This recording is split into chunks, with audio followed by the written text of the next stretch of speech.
personnel, many of whom resided here. They clearly demonstrated to our enemies that our spirit cannot be overcome and that our resolve to confront any threat to our national security can never be questioned. We once again, as Americans, showed the world that we will not give in to the threat of terrorism, that we will not shirk our duty to defend our country and the principles for which it stands. I urge all Americans to honor those who lost their lives on September 11th, 2001, to pray for their families, pray for those who are currently fighting for our freedoms around the globe, for their families, to encourage the United States Congress to provide health assistance to those who were told that the air was safe at Ground Zero and are now suffering from respiratory illnesses that they can't afford the cost of, and to commit to whatever sacrifices it may take as a country to prevent such a horrible act from ever again taking place on the shores or within the shores of our great nation. And my condolences and thanks to the families of those who lost their lives on that day for the sacrifice that their families gave, and my prayers are with you. God bless you all, and God bless this country. Thank you.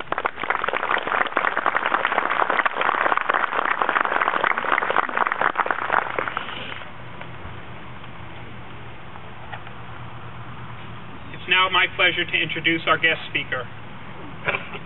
Lieutenant Colonel Hugh L. Atkinson is a native of Brownsville, Tennessee. He attended the University of Memphis, where upon completing the NROTC program was commissioned as a second lieutenant in December 1992 and assigned to the base school at Quantico, Virginia. Shortly after graduation, he began naval aviator training and was designated a naval aviator in December 1995. During his first fleet tour, Captain Atkinson served as flight officer, avionics officer, maintenance training officer, NATOPS officer, and in January 1999, he was deployed to the Western Pacific Theater. In April 2003, now Major Atkinson deployed to Iraq and flew over 24 combat missions in support of the 26th Marine Expeditionary Unit advancement into northern Iraq during Operation Iraqi Freedom. He deployed once again to combat in 2005, where he served as both aircraft commander and in the current operations cell of the 2nd Marine Air Wing Tactical Air Control Center. While in Iraq, Major Atkinson was selected for command. He left Iraq in May of 2005 to become commanding officer of Recruiting Station Montgomery, Alabama. During his command, Recruiting Station Montgomery earned the commandment of the Commandant of the Marine Corps Superior Achievement Award 2 consecutive years. Major Atkinson was subsequently selected for promotion to Lieutenant Colonel and was assigned overseas to Okinawa, and then arrived with his family in Newburgh, New York in April 2009.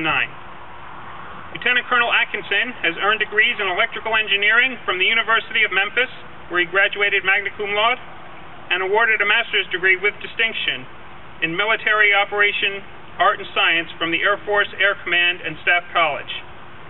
Lieutenant Colonel Atkinson is a qualified aviator in 5 different military aircraft.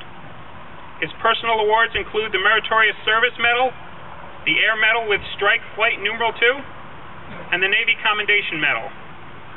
Lieutenant Colonel Atkinson is married to the former Joy Lynn Littlejohn of Memphis, Tennessee, and they are the proud parents of 6 sons: Hugh, Hayden, Hardy, Heston, Henry, and Hudson. Ladies and gentlemen, Lieutenant Colonel Hugh Atkinson.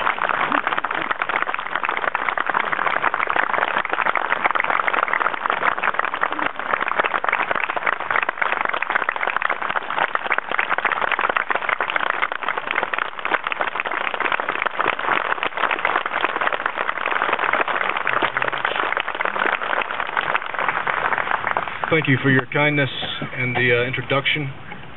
My mother would be proud. don't think my brothers would believe it, though.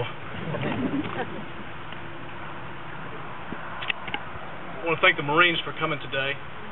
That happens on occasion.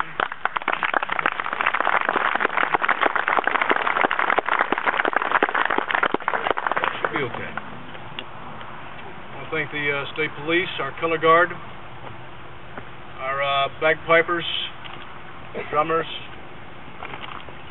our color guard from the, I'm assuming this is Junior ROTC. Yes, sir.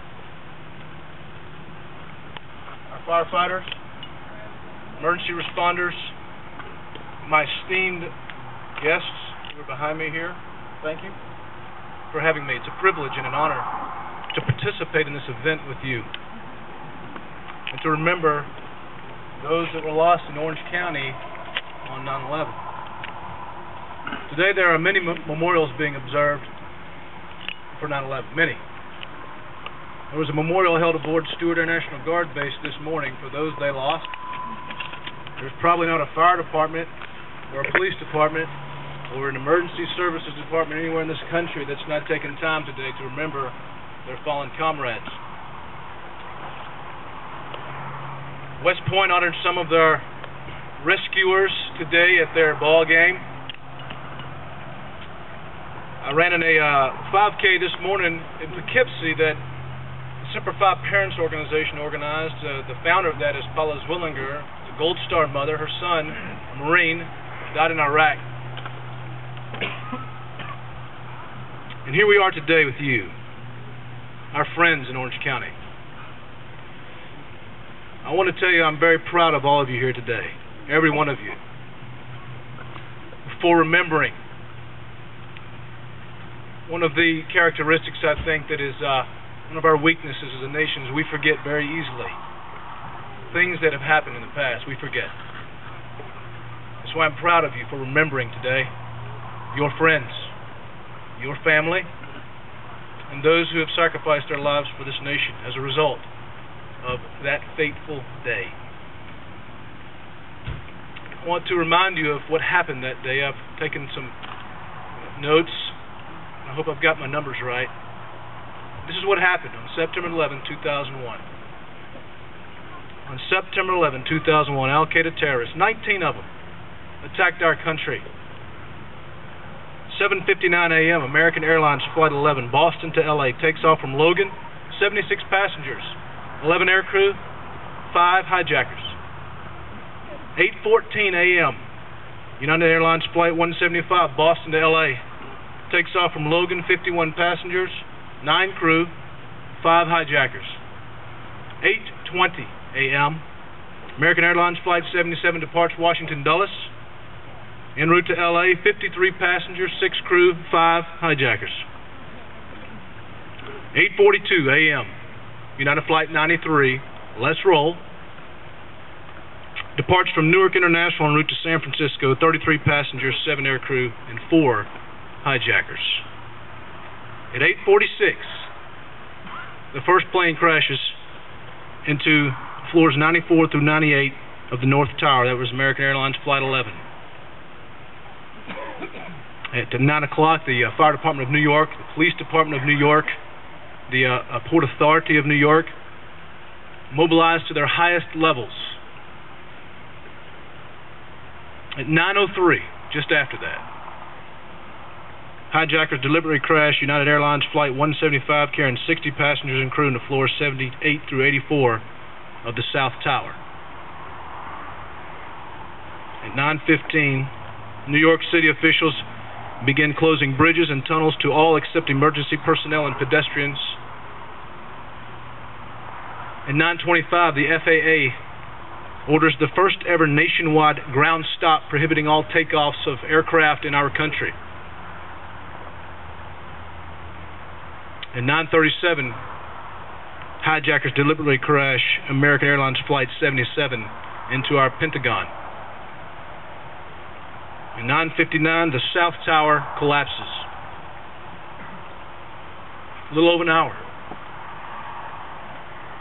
10:03 a.m., after learning of the other attacks through cell phone and other media, the passengers on board United Airlines Flight 93 launch a counterattack aboard the aircraft to retake the airplane. The aircraft has crashed in Somerset County, Pennsylvania. At 10:28, the North Tower collapses. 16 acres of the World Trade Center site